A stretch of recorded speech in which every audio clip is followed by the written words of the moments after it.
Bloody Mary England की राजगद्दी साल 1509 से लेकर 1547 तक हेनरी के हाथों में हुआ करती थी।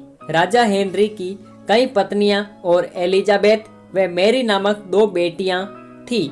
इनमें से मैरी राजा की पहली पत्नी की बेटी थी। राजा हेनरी को मैरी ज्यादा पसंद नहीं थी, इसलिए वो उसके साथ बुरा व्यवहार करते थे।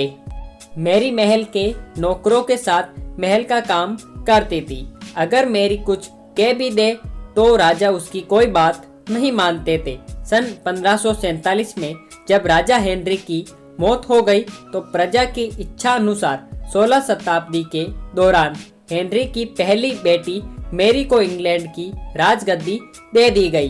वे इंग्लैंड की रानी बन गई। उस समय इंग्लैंड के हालात बहुत अच्छे नहीं थे। इंग्लैंड कैथोलिक और प्रोटेस्टेंट इन 2 धर्मों के बीच में बट गया था।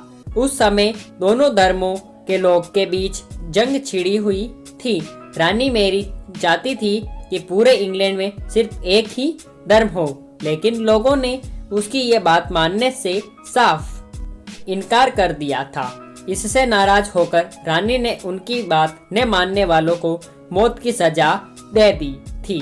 वे ऐसे लोगों को जिंदा भी जला देती थी जो रानी मैरी की इस क्रूरता की वजह से इंग्लैंड के लोग उससे नफरत करने लगे।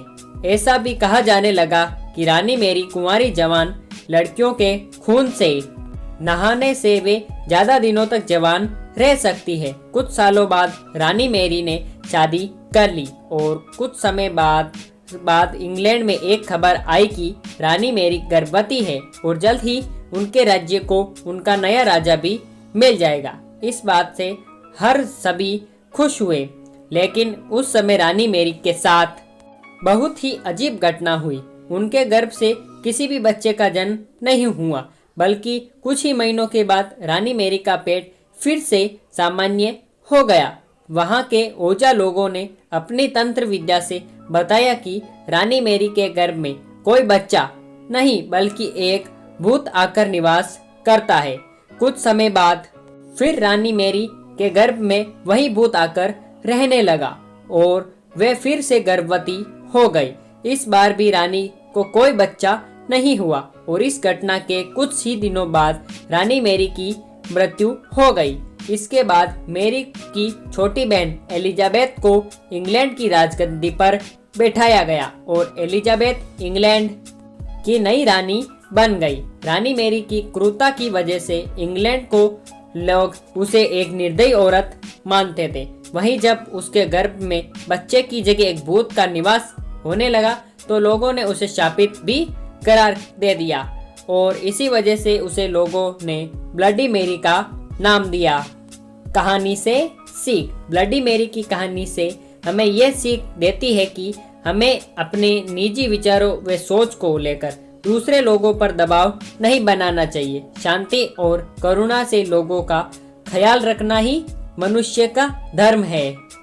तो मेरे प्यारे भाइयों और बहनों, आपको आज की हमारी कहानी आपको कैसी लगी आप हमें नीचे कमेंट बॉक्स में बता सकते हैं। साथ ही साथ ऐसी ही धमाकेदार एंड मजेदार मोरल स्टोरीज के लिए आप हमारे चैनल को सब्सक्राइब करके बेल आइकन जरूर प्रेस करें ताकि हमारी ऐसी वीडियोस की सब नोटिफिकेशन सबसे पहले आप तक पहुंच सके जैसे हम उस वीडियो को अपलोड करें। फिर मिलेंगे ऐसी धमाकेदार स्टोरी के साथ, तब तक के लिए गुड बाय। जय हिंद, जय भारत। Thanks for watching.